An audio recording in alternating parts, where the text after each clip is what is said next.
Assalamu alaikum, urmetli seyirciler. Bugünün esas adisilerin hakkında bizim muhbirlerimiz tarif ettim. Bugün programımızda. Devlet Duma mebusu Ruslan Balbek, Cumhuriyet Hakimiyet vekillerinin beraber Mamak, Yana Abdal ve Aykavan kasabalarının sakinleri ile konuştular. Akmejit'te arkeologlar Orta asrının kalga Sultan Han sarayını taptılar.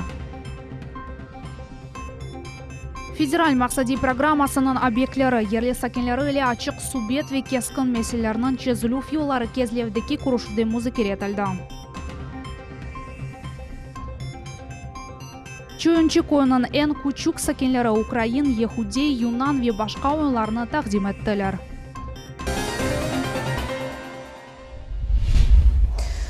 Kırım hakimiyeti Rusya prezidenti saylavlarına hazırlık başlandı. Cumhuriyet başı müessesi ara iş grupasını tizmege emir berdi. Bu grupa saylav komissiyalarına yardım gösterecektir. Böyle emir Kırım hakimiyetinin portalında yayınlangandır.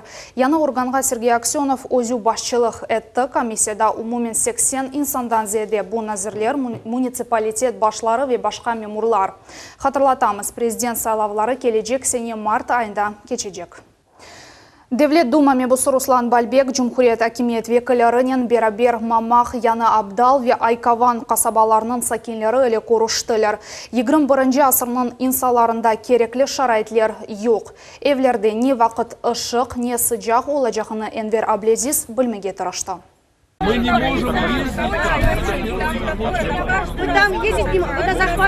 Çok yıllar devamında insanlarda birinci sefer öz meseleleri akta bildirmege imkan peyda oldu. Sabır ende yetişmeyi çünkü koyda ışık yok. Elektrik enerjisi tek bir çırakka yetti. Со светом у нас очень тяжело, напряжение очень слабенькое, и даже холодильники почти не работают. Вот, хотя бы это. И транспорт.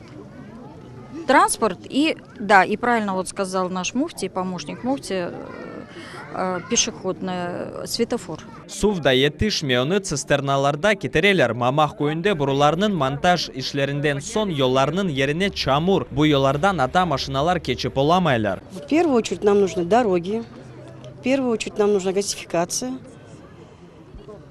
и вода. Мы уже этим страдаем не больше 23 лет. Anayurt kasabasında vaziyet aynı. İnsanlar toprak damatlarını 2006 senesi aldılar. Kasaba dağ tepesine yerleşi. Kuru havada da kasabaga barmak kıyın. Yağmurlar yağsa bu gerçekten sınav gibi. Marşrutkalar mında yürümeler çünkü yol yoktur. Почему-то нас государство абсолютно не слышит. Мы при Украине куда только не обращались. И в Рискомнадзор, и в Меджлис, везде мы были. Воду мы сделали за свои средства. Несмотря на то, что большая стройка, но мы как-то отделяли средства, мы воду сделали за свои средства. Дорогу центральную по нашей улице тоже мы делали за свои средства. Нас никто не слышит, куда мы только не обращались. Ruslan Balbek hepsi suallerini şahsi nezaretine aldı. Birkaç meseleler endi çözüle, başkalarına ise çözülüp yol tapılacak. Проблемы схожие – это отсутствие дорог, отсутствие электрификации, отсутствие водообеспечения. Все эти вопросы взяты на контроль, где-то уже частично решаются. Будут определены источники финансирования. Помимо этого мы также определили те участки работы, которые будут решены за счет внебюджетного финансирования. Это строительство детских площадок, это установка лежачих полицейских. Bundan gayrı hakimiyet vekilleri federal maksadlı obyektlerinin kuruculuk işlerini bakıp çıktılar. Mamak ve Anayurt kasabalarında banaylık bölümünün kuruculuğu yekünlene. Bu senenin sonunda tibiyet yardımını kasabadan çıkmayıp insanlar alabilirler. Enver Ablaziz, Hasan Zivadinov, Millet için. Akmejit'te arkeologlar Orta asrının kalga Sultan Han sarayını taptılar. İşler tek başlandı ama alimler endi meraklı artefaktlarını taptılar. Tapılmalar gösterirler ki tamam bu yerde Orta asır sarayı yerleşken. Kazuvlarının miqyasına Hasan Abibulayev de kıymet kesti. Выявленный объект культурного наследия, который подлежит внесению в реестр. Абсолютно уверенно можно об этом говорить. абсолютно уверен. Поздравляю, коллеги. Все, да, это всех нас можно поздравить. Бу ерде бірінші шелер тапылды. Керамик орта асыр коммуникациялар ве халық деверінің қадими монеталары. Бірінші көне археологлар сарайның бір деварының қавалыны әмді орта асырдың су вағы ерлешкен дамартасыны таптылар. 16 асырда бұл су вағындан қалға сұлтанның бұтын сарайы суфеле темен әтелейді. Алемлер емелер ки бұл боры ханлық ашқанесіне ве чешмесіне алып бара. Сарайның янында қая бар, анда есе суп чоғыраға аға. Налицо, в принципе, наличие культурного слоя, который уже отображает, что здесь какая-то жизнь в эпоху Крымского ханства велась. Тем более, что как раз под слоем черепичного завала мы обнаружили две монеты ханского периода. Бу тапылымалар девамлы давада ноқта қоя. 25 ел құрыжылар бу ерні хусуси мүлкиет олары ресмилештерге истейділер. 2015 сенесі Қырым муфтисі Қырым Жұмхурият башына Сергей Аксеновға мұраджат еткен сон құрыжылық ішлер тоқтатылды. Бу уникаль бедіне сағламақ үшін Девлет Дума мебусы Руслан Бальбек елми тедихат ішлеріні алып бармақтың тешебешісі олды. Готовятся все необходимые процедурные шаги для того, чтобы, документы для того, чтобы защитить эту территорию уже законом.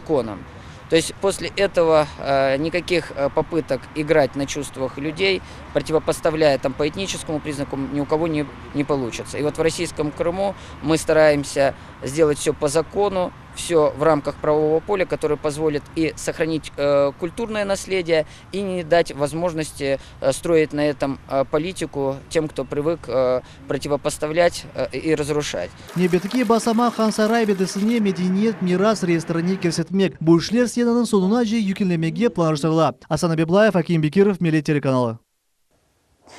Ақмешітте қанун қорujылар 2 тоннадан зеде сақты алкоголь тұтып алдылар. Суни алкогольның ішлеп чықарылмасынен, оның жам ве демір сауытларға қойылмасынен бір шақси евде оқыраша екенлер, деп хабер етіп полис хадимлері. Экспертиза нәтижелеріне бинайен чықарылған мақсулат devlet стандартларына уйма екен, олып кечкен вақия себебінден жинайы иш açıldı. В настоящее время в рамках уголовного дела проводится комплекс оперативно-следственных мероприятий по установлению иных фактов противоправной деятельности организованной группы. Федераль мақсади программасының объектлері ерлі сакенлері әлі ачық субет ве кескін меселерінің чезілу фиолары кезлевдеки корушывде музакер етілді. Бұ ерге Девлет Дума мебусы Руслан Бальбек ве милитлер ара мунасибетлері ве сүргін етілген гражданлар ішлері бойынша Девлет комитетінің рейесі Ленур Абдураманов yol алдылар. Корушының нәтижесі ақта бізім мұхбіріміз Альмей Кайбулаева тарифаты. Федераль мақсади программасы бойынша құрылған объектлер зияретінің бірінші ноқталары олды. Исмаилбей микрорайонында 135 ерлі балабақшасы ве 480 бала үшін мектеп құрыла. Бұл тәсілі дәрелерінің açılmasını ерлі сәкенлер сабырсызлықен беклейлер. Ама құржылар белгіленген мұддетті ішлеріні екінлейджеклер ма да белі дегіл. Чүнки бұл ерде база меселлер бар. Сегодня на стадии расторжения контракта находится объект строительства детского сада на 135 мест в микрорайоне Исмаилбей. Понимая проблематику, что в целом в микрорайоне проживает около 600 только детей дошкольного возраста, и в целом этот объект очень важен нам в микрорайоне, мы обратились за помощью к Руслану Исмаиловичу Бальбеку. Бұл ерде әлі yollar ярамай олғанындан да қиналалар. 27 ел девамында кезлевлілер асфальт төшілген соқақлар насыл олғанына атта ұныттылар. Девлет Дума мебусы Руслан Бальбек сеслендірілген меселелеріні шақсине заретіне алды ве әрбір соқақларда мемуриет или ишбірлік алып барған лидерлеріні белгілемеге теклиф етті. Я думаю, что вот с подрядчиком, который будет заниматься строительством дорог, мы уже пришли к согласию. Он полностью готов взять на себя в какой-то степени социальную нагрузку. И, наверное, те вопросы, которые связаны с культурным, духовным развитием, конечно, обсуждали вопросы языка, вопросы топонимики, вопросы увековечения памяти героев Советского Союза, на выделение земельного участка и установка памятника Ишрев Шемизаде. Здесь определенная работа уже проведена администрацией города, также вопрос взят на контроль. Sonra açıq subet кезлев мемуриетінде топланған ерлі сәкенлер кескін суалер, рижалар ве теклифлеріні бір-бір артындан сеслендірділер. Бұл спорт, тәсіл, медениет ве топрақ меселелері. Әрбір инсан мерақландырған суалына беріп болды. сегодня подняли актуальные проблемы, и мы сегодня рады, что депутат Государственной Думы Российской Федерации Руслан Бельбек услышал наши, как говорится, переживания, чувства. Эмди кезлевлерге яңы милетлер, арамнасибетлер ве сургун этилген гражданлар ишлери боюнча Девлет комитетінің рейсі Ленур Абдурамановны тақдым еттілер. Оз невбетінде бу ерні огреніп музбет динамиканы кайдетті. Конечно же, это все стало только благодаря тому, что активно начала и администрация участвовать во всех этих мероприятиях, общественные наши деятели, которые также очень активно видят и выявляют эти проблемы, вопросы и решают совместно с администрацией города Евпатория. Мы со своей стороны, как я, назначенный председатель Госкомитета, также в эти вопросы все вникаем, изучаем. Ерлі мебуслар қайдетелер ке соңки вақыт сәкенлер мемурларға зәдеже ишаналар, чүнки олар япылған ішлерінің музбет нәтижелеріні көрелер. Алимия Кайбулаева, Дмитрий Низовой, Миллет Ичун. Гриппке қаршы ашыланма бойынша Қырым Жұмхуриятының әалесі кичик файыз 5 регионларының сарасында. Бұл ақта Роспотребнадзор хабер әті. Қырымда гриппке қаршы ашыламаны әалінің 40% кечті. Бөлелікнен регион 80 жерде тұра. Да кечіде файыз ашыламалар бойынша Карелия, Дағыстан, Псков вилаяты ве Чеченистан да белгіленді. Ахмеджит Сакелярының фікірлері насыл, олар ашыланалар ма, я да yok? В планах огромное количество других прививок, которые нужно провести, и вот потихоньку, может быть, дойдем. Но вообще я не вакцинировалась от гриппа. Ну, я не знаю, почему-то я не доверяю ничему этому. Стараюсь своими средствами мазать носик. Болеем редко. А детям ставим, потому что заставляют в поликлинике, просят, и мы согласны с этим. Привился. Все привиты. Ну, так как сейчас вирусы, они с каждым месяцем как бы все новые и новые, то тоже не знаю, честно говоря, такой вопрос. Двухстороннее мнение складывается. Но в этом году не прививались, еще болеем постоянно, не было возможности. Но привилась. Декабрь айында Қызылташ қасабасында модуль бала бақча açılacak. Бала бақча 100-ге яқын баланы сығдырacak. Құруcılıqқа пара, яғни 50 миллион рубле девлет программа чечевісінде берілді. Ватан седасы радиосы Қырым татар язысы күніне бағышланған конкурс ілан еткен адам. Бұл тәдбірде 3 яшындан 16 яшына қадар 30-дан зеде фаал балачықлар иштирак еттілер. Нәтижелерін біздің лефамыздан серетіңіз.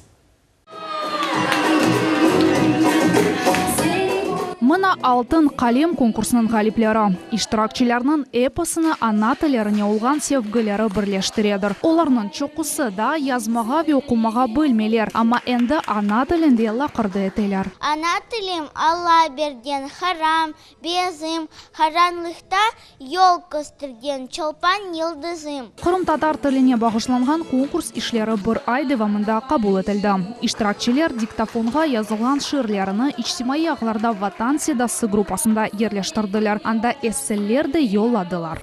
Мен пек бегедім, оле конкурсада да иштирак етeceğim. Мен пек бегенем радио Ватан седасын. Конкурсның эссас мақсады Қырым татар тіліні популярлық етмектір. Чүнки ана тілі вастасынен медениетіміз ве әдетлеріміздің хусусиетлеріні тақдим ете білеміз. Кичик иштиракчыларымыздың ана бабалары бізім ғайымызге қол тұтталар. Организаторларға çok sağ olsunlar. Да, çok olan yarışlar, konkurslar olsun. Bekleriz biz, iştirak eteriz kısmet olsa. Халқымыздың тілі doğrusunu айтқанда более бір ағыр вазиетті, шының үшін чоқша более ярышлар olsun да, işlerinizde muvaffaqiyetler тілейім. Çok sağ olun böyle yarışlarınız için. Қырым татар тілінің зиманеви тарихы 19 асырның сонларында башлағандар. Бұйық мәрифчи Исмаил Гаспринский медениетіміздің жанланмасына бұйық isse қошқандар. Қырым татар әдеби тіліні шекелендірмеге çalışқандар. Провели конкурс, именно направленный на детей, на подрастающее поколение с целью развития изучения крымско-татарского языка, крымско-татарской культуры. Сделали такой небольшой праздник для наших крымско-татарских детей и крымчан в целом. Bizim inşallah geleceğimiz parlak olacak. Niçin deseniz? Çünkü bizim yaşlarımız en istidatlı ve en dülber Kırım Tatar ballarıdır. Men gurur duyam ve inşallah biz birlikte Herkesini yönerik ve inşallah bizim seviyemiz yüksek dereceye yetecek inşallah. Umumen olarak Altın Kalem konkursunda bütün Kırım'dan onlarla bala iştirak etti. En küçüğü endi 3 yaşını doldurgan eken. İştirakçılarının bu kadar çok olması insanların öz medeniyetine ve ana tiline olgan sevgilerinin en güzel izbattır, dey konkurs teşkilatçıları. Lila Vidjat, Magomed Nisturov, Millet üçün.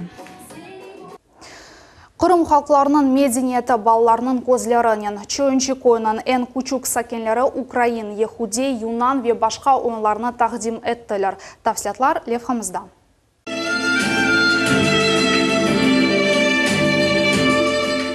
Bala sabalığı gerçek konser programması gibi bir takdimde Yarımada'nın milletlerinin top çiçeği, Kırım Tatar, Ukrayna, Yahudi, Yunan oyunları milli takımlarının talebeleri takdim ettiler. Biz mında öğrenimiz, dostlarla oynayımız, bayram geçirimiz, mektepke hazırlanamız, okuyumuz. Benim adım Tayansverami Gruzimski. Konsertinin esas vazifesi ballarını başka milletlerden tanıştırmaktır. Talebelerge okuv, kullanmalar ve masallar hediye ettiler. Сегодня дети из подготовительной крымско-татарской группы подготовили нам это мероприятие, где они окунулись в обычаи и культуры других народностей. С ранних лет мы стараемся привить уважение к другим национальностям, к их культуре, к их обычаям. Kırım'da öz ananeleri hakkında da unutmaylar. Talebeler birden iki tilini öğrengen bilingval gruppalar bütün Yarımada'da açılmaya başlandılar. Bugün bu maksatlar için bütün şaraitler yaratıldı, değerli hakimiyet kaydetti. Bu bala bahçesinde iki milli grupa ve bir iki tilde iş albagan grupası çalışmakta.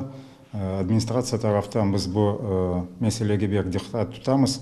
Bu yıl içinde rayon boyuncasından diğer 7 bala bahçelerinde buğa okşagan milli gruppalar açıldı. Biz bu işini hem de kol tutamız hem de devam etemiz. Ana tilini öğrenmek için sınırlar ve maniyalar yoktur. Ana babalar bala bahçanın müdürü adına tek ariza yazmak gerekler. Enver Ablaziz, Ivan Yigdakimov, Millet üçün. Kefe şehrinde Alman medeniyeti günlerini qayd ettiler. Tedbir devamında öz çıkışlarını Yalta, Mejit, Kezlev ve Sudak milli takımları takdim ettiler.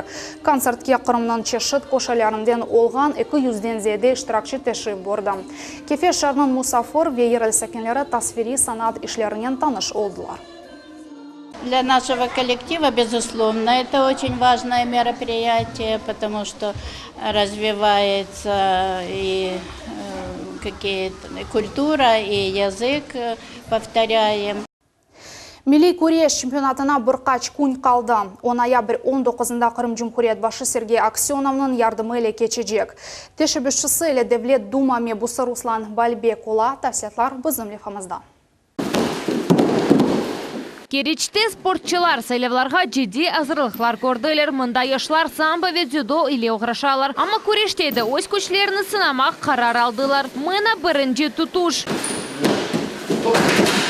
Анатолий Колода биринчи галип. О 20 yaşta олардан 13 yıl дзюдо ve самбо күрешенин ограша. Анатолийнын рахыпы Юнан Рома күрешенин ограшхан бала болду. Я рад, что я выиграл отборочный тур керченский. Теперь буду представлять Керчь уже в Симферополе на чемпионате Крыма в категории 70 килограмм. Было 2 встречи. Все одержал победы. Ребята, все соперники были сильные. Yarışga 17 yaştan 70, 80, 90 ve 90 absolut çeki kategoriyalarda sportçılar finalda iştirak edecekler. Güreşçiler eminler ki saylav turniri öz güçlerini sınamak için yanı imkandır. Cumhuriyet seviyede Керчь şehrini 3 sportçı takdim edecek. На республиканских соревнованиях, конечно, буду стараться занять первое место, чтобы, конечно, прославить Керчь, как и также общекомандное место, чтобы стараться наш город взял. Сегодня произошла борьба Куреш. Со мной боролся очень сильный соперник, но так получилось, победил сильнейший. Milli güreş boyunca saylav turniri Yalta'da da geçti. Beden terbiyesi ve sport boyunca Bala Yaşlar Merkezi'nde şehrin en güçlü güreşçiler toplandılar. Murat Akhalaya tırılıp idman etti ve öz gücünü inkişaf etti. Tamam şu sebepten o galip çıktı. Тренируемся, у нас тренировки. Утром мы там обычный бег, кросс, Силовые упражнения вечером мы боремся на ковре. Ну, так 2 раза в день, 5 раз в неделю. Спортчылар күчлі унваны үчүн көрештейлер. Финалда есе НСАС призы үчүн ось күчлеріні тақдим етежеклер. 4 автомобильні әрбір чеки категорияның ғалиплері әлде етежеклер. София Шукурова, Султания Ситакаева, Эрвин Эмиралиев, Асан Зевадинов, Миллет үчүн. Болелікнен яйнымыз сонуна етім, мен сізге яқшамлар тілейім. Евлеріңізге даймайы хаберлер келсін, бұзылы олыңыз.